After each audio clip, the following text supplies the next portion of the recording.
On était à Capharnaüm, c'était un jour de Shabbat, et Yeshua enseignait dans la synagogue. Il y avait là un homme qui avait une main paralysée. Il dit à l'homme: « Lève-toi et tiens-toi là au milieu. Je vous demande s'il est permis le jour du Shabbat de faire le bien ou de faire le mal, de sauver une vie ou de la perdre. » Et les regardant tous à la ronde, il dit à l'homme: « Étends la main. » Il le fait, et sa main est guérie. Eux sont remplis de fureur, et ils parlent entre eux de ce qu'ils pourraient faire à Yeshua. Moi, il y a quelque chose que j'ai vraiment du mal à comprendre. Yeshua était bon, il voulait le bonheur pour les pauvres. Et ils l'ont crucifié. Oh, c'est vrai, Théo, que ça peut être difficile à comprendre. Quand Yeshua guérissait des gens, ou quand il pardonnait, ça ne faisait pas que des heureux. Les scribes et les pharisiens, ils étaient toujours en train de surveiller Yeshua. Ils voulaient trouver de quoi l'accuser. Alors ils épiaient s'il ferait une guérison le jour du Shabbat. Pourquoi? C'est pas permis? Mais non. Le Shabbat est un jour sacré. On doit se reposer. Oh, il y a plein de choses qui sont interdites. Oh, ça c'est un peu de la faute des rabbis. Ils ont tout compliqué. On ne peut pas moissonner, on ne doit pas porter des fardeaux, ni cuire le repas. C'est défendu de soigner un malade. Sauf en danger de mort. Et Yeshua ne respectait pas ces interdits? Il trouvait que c'était souvent exagéré. Pour lui, ce qui comptait, c'était de faire du bien aux gens. Et les gens, qu'est-ce qu'ils pensaient? Oh, quand tu es malade, l'important c'est de retrouver la santé, même si c'est un jour de Shabbat. Souvent, c'est quand Yeshua enseignait à la synagogue le jour du Shabbat qu'on venait se faire guérir.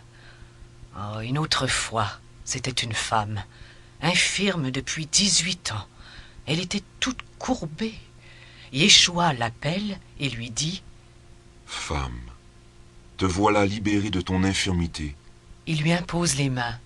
Aussitôt, elle redevient droite et se met à rendre gloire à Dieu.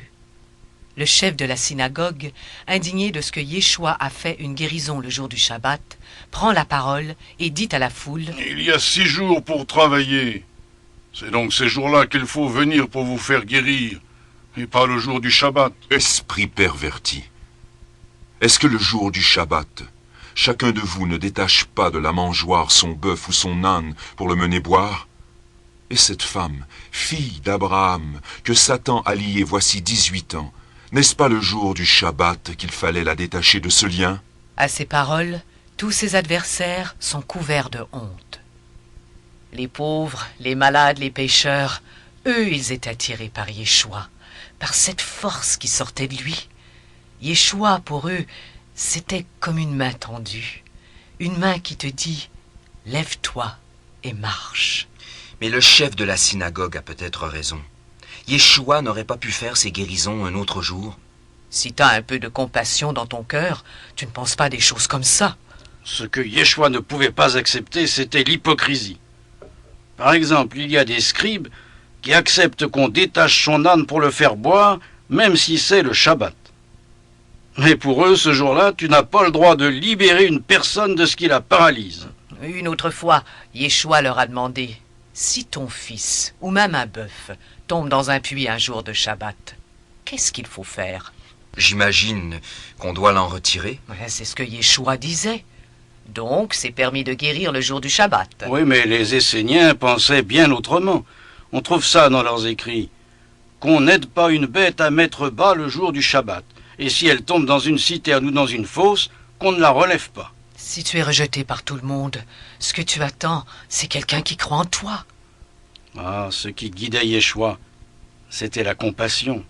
Il redonnait courage à ceux qui étaient désespérés. Les lépreux, par exemple, ils étaient même chassés du village. On avait peur de la contagion. Yeshua, lui, n'hésitait pas à les approcher, à les toucher, à leur tendre la main. Mais si les gens n'avaient pas confiance, eh bien, Yeshua ne pouvait pas les guérir. Et pourquoi? Pour être guéri, ça ne suffit pas de croiser Yeshua à un carrefour. Il faut être prêt intérieurement. Très souvent, je l'ai entendu dire aux malades: « Ta foi t'a sauvé. » Cette force qui sortait de lui, c'était quoi? Une force d'amour. Quand tu aimes vraiment quelqu'un, tu veux le remettre en vie. tu lui communiques ce que tu as de meilleur en toi. Yeshua nous redonnait l'espérance. Quand tu te trouvais auprès de lui, tu sentais que tu pouvais refaire ta vie. Yeshua ne s'arrêtait pas au mal du corps, il voulait aussi guérir l'âme. D'ailleurs, ça peut même arriver qu'on soit malade physiquement parce qu'on a mal dans son cœur. Moi, avant de le rencontrer, j'étais toute mélangée. Je ne savais plus où j'en étais. J'avais comme des démons qui m'habitaient. J'étais pas heureuse. Mais quand j'ai croisé son regard, j'ai su que j'étais aimée, qu'il pouvait m'aider, qu'avec lui, je pouvais guérir. Alors, c'est son amour qui t'a guéri? Oui, et ça n'est pas arrivé qu'à moi. Une fois, on lui avait amené un homme qui était paralysé. Il y avait tellement de monde devant la maison de Simon-Pierre. Alors les porteurs sont montés sur la terrasse. Ils ont fait un trou dans le toit. Comment ça? Ah, dans notre pays, c'est facile. Les toits sont faits avec des branchages et de la terre battue. Ils ont descendu le brancard. En voyant leur foi, Yeshua leur a dit: Tes péchés te sont pardonnés. Les scribes et les pharisiens raisonnent en eux-mêmes. Quel est cet homme qui dit des blasphèmes? Qui peut pardonner les péchés sinon Dieu seul? Mais Yeshua, connaissant leur raisonnement, leur rétorque: Pourquoi raisonnez-vous dans vos cœurs? Qu'y a-t-il de plus facile de dire « Tes péchés te sont pardonnés » ou bien de dire « Lève-toi et marche » ? Eh bien, afin que vous sachiez que le Fils de l'homme a sur terre autorité pour pardonner les péchés, je te dis, lève-toi, prends ta civière et va dans ta maison. À l'instant, celui-ci se lève devant eux et il part pour sa maison en rendant gloire à Dieu.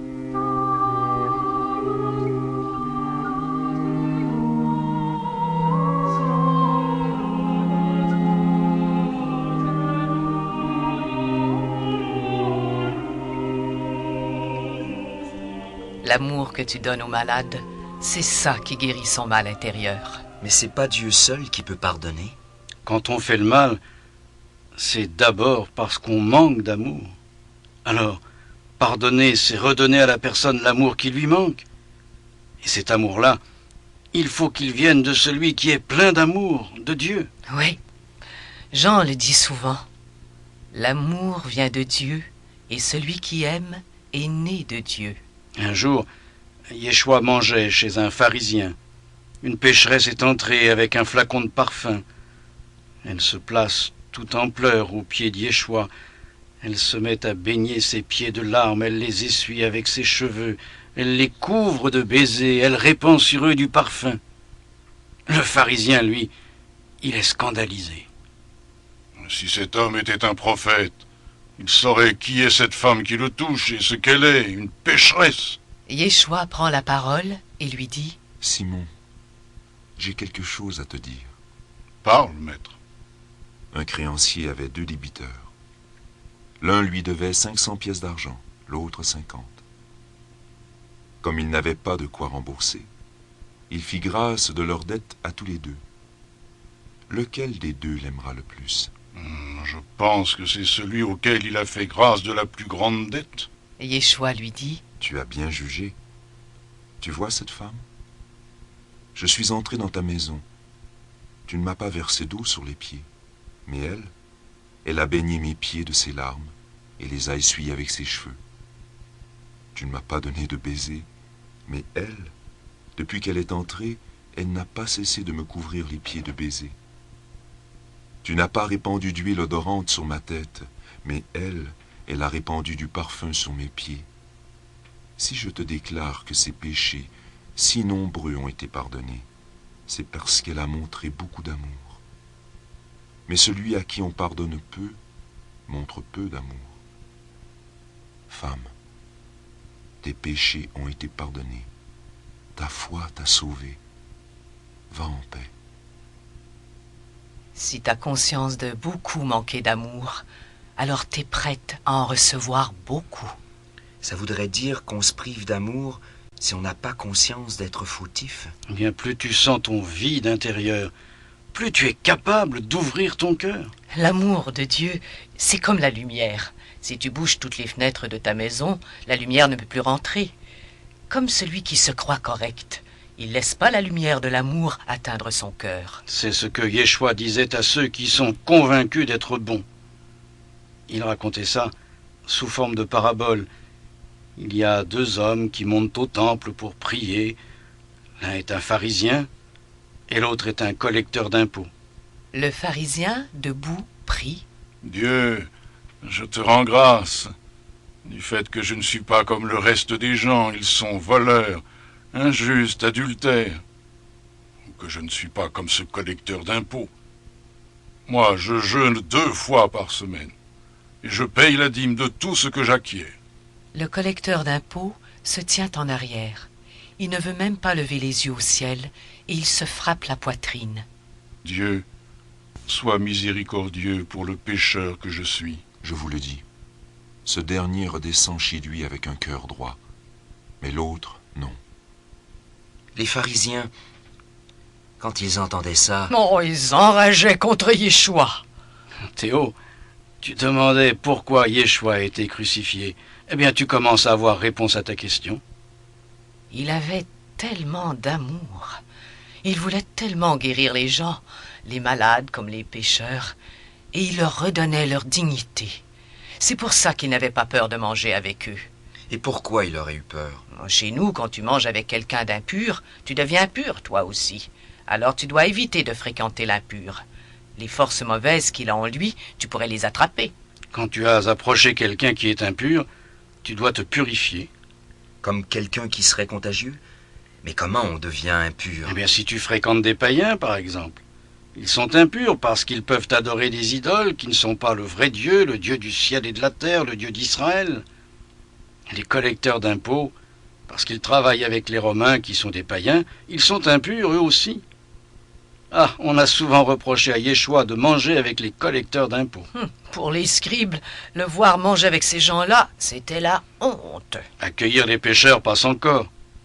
Mais se faire leur compagnon de table, ça ne passait pas. Chez nous, quand tu manges avec quelqu'un, ça veut dire que tu es son ami. C'est ce que veut dire d'ailleurs le mot compagnon dans la langue des Romains. Cum pane, partager le même pain. Cum, ça veut dire avec, et pane, c'est pain. Oh, une fois, on passait par Jéricho. Yeshua s'est invité dans la maison de Zachée, le publicain. Ça en a scandalisé plus d'un. Oh, il est allé loger chez un pécheur. Et qu'est-ce que Yeshua répondait à ceux qu'il critiquait? Que ce ne sont pas les gens bien portants qui ont besoin de médecins, mais les malades. Être bien portant, c'est pas seulement être fidèle aux préceptes de la Torah. Pour Yeshua, si tu tires vanité de la fidélité, si tu ne fais pas ça avec amour, eh ben, ça ne vaut pas grand-chose. Dans un cœur qui a pris conscience de ses fautes, il y a souvent bien plus d'amour que dans le cœur d'un juste, de celui qui croit qu'il n'a pas besoin de se convertir. D'ailleurs, ce soir-là, Zachée a annoncé qu'il allait rembourser tous ceux qu'il avait volés. Il y a un paquet de gens qui ont dû se réjouir. Je suis sûr que les gens ne regardaient plus Zachée de la même manière. Ils devaient se dire, même lui, il peut changer. Si Zachée a changé, c'est parce que Yeshua lui a fait confiance.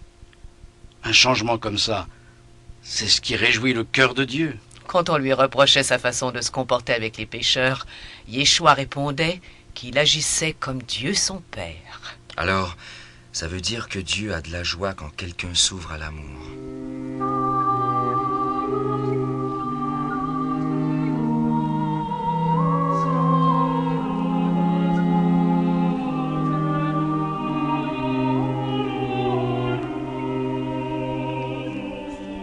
Théo, as-tu déjà entendu la parabole du père prodigue et des 2 fils? Oh, pour moi, c'est la plus belle des paraboles de Yeshua. En tout cas, une des plus belles. C'est un homme qui a 2 fils. Le plus jeune demande à son père d'avoir tout de suite sa part d'héritage. Un effronté. Il n'attend pas que son père soit trop âgé pour pouvoir diriger sa ferme. Il coupe les ponts avec sa famille. Le père partage donc ses biens, et le plus jeune quitte la maison, il s'en va dans un pays lointain. C'est pour dire qu'on s'éloigne de Dieu. on coupe les ponts avec le Père des cieux. Il fait la bamboula, il dilapide toute sa fortune. Et quand il a tout dépensé, il est obligé de s'engager dans une porcherie. Pour un juif, il me semblait que les porcs, c'étaient des animaux impurs. Oh oui, le comble de la déchéance. Et il n'a rien à manger, pas même la nourriture des porcs. Mais avec son argent, il avait dû se faire plein d'amis. Oh, tu crois avoir des amis, mais quand tu n'as plus un sou, tu te retrouves tout seul. Tu t'aperçois que c'était ton argent qu'on appréciait. Et tu peux même douter d'avoir jamais été vraiment aimé. Lui, il doute même de l'amour de son père. Il se dit, les ouvriers de mon père ont du pain de reste, et moi je meurs de faim. Alors il songe à revenir à la maison, mais pas comme fils, comme ouvrier. C'est pas ce qu'on peut appeler du repentir. Il ne pense même pas à la peine de son propre père. Comme il est encore loin sur le chemin, son père l'aperçoit. Il court se jeter à son cou. Il l'embrasse longuement. Son père ne lui demande aucune explication. Le père lui donne un vêtement neuf, des sandales. Il lui redonne même l'anneau avec le sceau. Avec ça, t'es capable d'acheter et de payer avec l'argent de la famille. Il fait même préparer un festin. On tue le veau qu'on engraissait pour les fêtes. Lui, il se considère indigne d'être traité en fils. Mais le père, il agit vraiment comme son père. Moi, je trouve que le père est trop bon. Il se laisse marcher sur les pieds. Il devrait au moins demander des comptes. Oh, mais le père, il est trop remué en dedans, trop heureux de voir son fils revenir. Pourquoi punir? Tu penses pas qu'il est assez malheureux comme ça, le fils? Imagine un peu sa honte. Sa honte? Mais il a dilapidé la moitié de la fortune de son père. Ça suffit pas d'avoir honte, il faut rembourser. Le frère aîné était au chant. À son retour, il entend la musique et les danses. Et quand il demande pourquoi cette musique, il se fait dire que c'est pour le retour de son frère. Et alors? Eh bien, il est furieux, il refuse d'entrer. Moi, j'aurais réagi comme lui. Le père, c'est comme s'il récompensait l'ingratitude de son fils. Oh, mais c'est normal que tu réagisses comme ça. Mais quand on aime, on fait des folies. Imagine comment le père a souffert tout le temps que le fils a été parti. Et c'est pour ça que le père est fou de joie. Mon fils était comme mort, et il est revenu à la vie. Il était perdu et il est retrouvé. Ça n'empêche pas qu'il faut quand même être juste. Le fils aîné, lui, il est toujours resté avec son père. Et on ne l'attend même pas pour faire la fête. Mais non, le père est tellement heureux. Alors il fait tout pour que son fils retrouve sa vie de fils. Et ça n'enlève rien à l'aîné. Mais si on est récompensé quand on fait le mal, à quoi ça sert d'être correct? Ça sert à rien. Tu dois faire le bien parce que tu aimes, c'est tout. Si le père marchandait son pardon, ce serait pas vraiment de l'amour.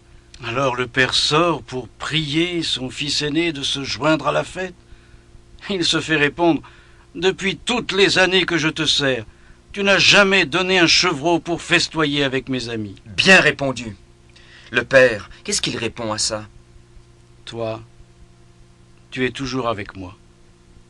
Et ce qui est à moi est à toi. » Je vois pas le rapport. Eh bien, si le père récompensait son fils parce qu'il a été correct avec lui, ce serait alors comme s'il le traitait comme un ouvrier, non? Ah, bien sûr.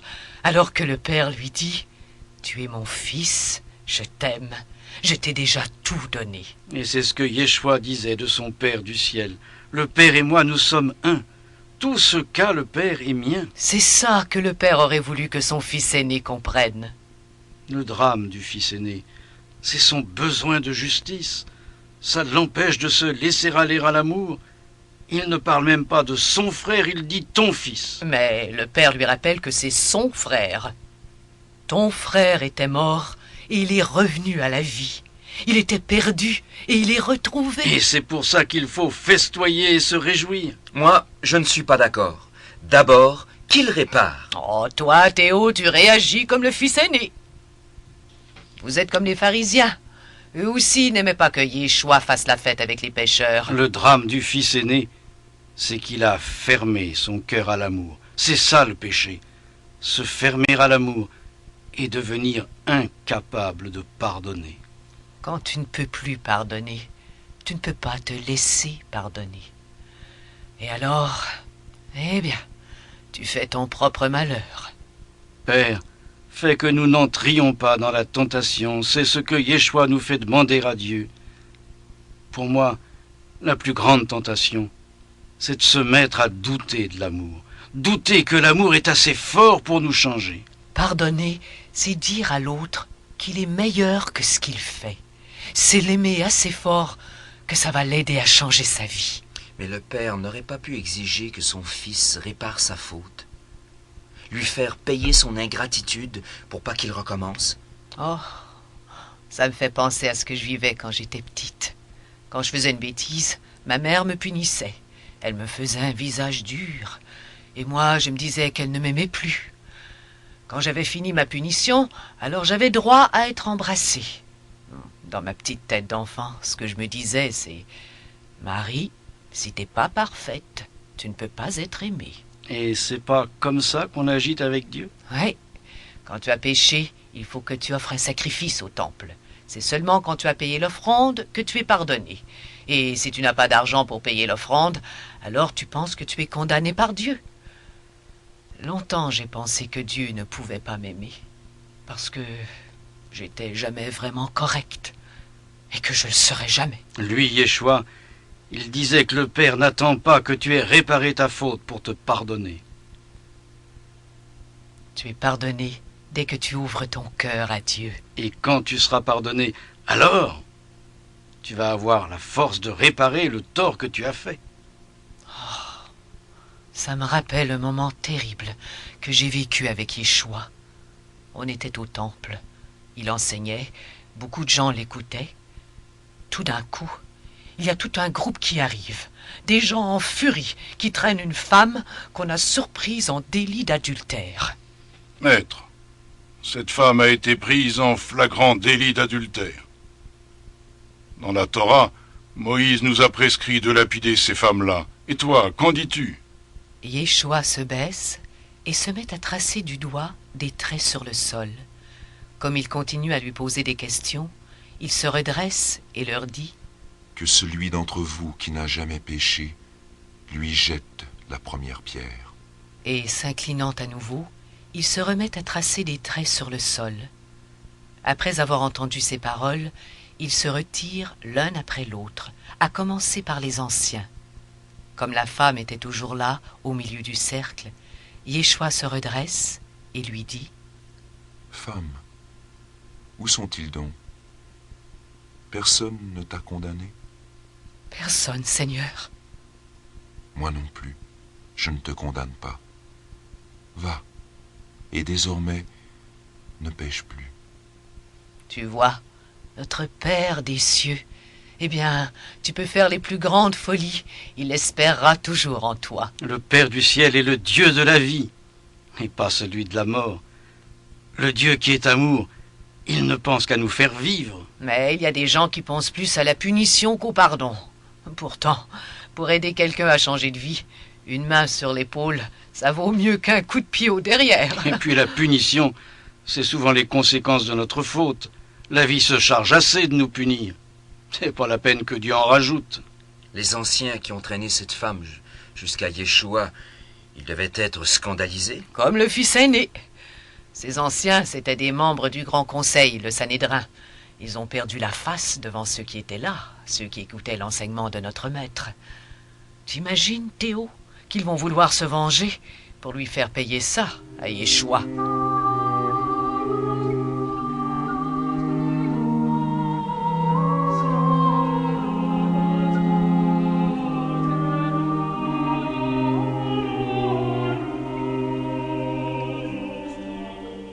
Mais il y a quand même des fautes qui ne peuvent pas être pardonnées. Torturer un enfant, par exemple. Si on pardonnait un crime pareil, ça ferait un monde inhumain. Tu penses peut-être comme ça, Théo, parce que tu vois le pardon comme si c'était excuser celui qui a fait le mal, ou comme si on oubliait le tort qui a été fait. On doit quand même assumer les responsabilités de nos actes, non? Le pardon n'excuse jamais le mal. Il veut guérir celui qui a fait le mal, c'est pas pareil. Même dans les pires meurtriers, il y a toujours une petite flamme de bonté. Pardonner, c'est aider à faire grandir cette flamme.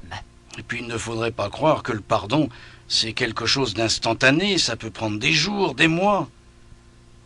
Le pardon, pour moi, je vois ça comme une guérison. Une plaie, ça demande du temps pour qu'elle guérisse. Et on reste toujours fragile. On reste toujours blessé, plus ou moins. En plus, Tu peux vouloir pardonner à celui qui a fait mal, mais il faut encore qu'il accueille ton pardon. Et s'il refuse? Eh bien, personne ne peut le forcer. Une fois, Simon-Pierre avait posé la question à Yeshua. Si mon frère commet une faute envers moi, combien de fois dois-je lui pardonner? Jusqu'à 7 fois? Et qu'est-ce qu'il lui a répondu? Je ne te dis pas 7 fois, mais 77 fois 7 fois. 77 fois? C'est pas un peu exagéré? Surtout que chez nous, 7 fois, ça veut dire toujours. Le jour de Kippour, une grande fête juive, tu dois demander pardon à ceux à qui tu as fait du tort. Et c'est seulement après que tu peux demander pardon à Dieu. Et Yeshua était d'accord avec ça. Quand donc tu vas présenter ton offrande à l'autel, si là tu te souviens que ton frère a quelque chose contre toi, laisse là ton offrande devant l'autel et va d'abord te réconcilier avec ton frère. Viens alors présenter ton offrande. Si vous pardonnez aux humains leurs fautes, votre Père céleste vous pardonnera à vous aussi. Mais si vous ne pardonnez pas aux humains, votre Père non plus ne vous pardonnera pas vos fautes. Le pardon, Dieu le donnait sans mettre des conditions.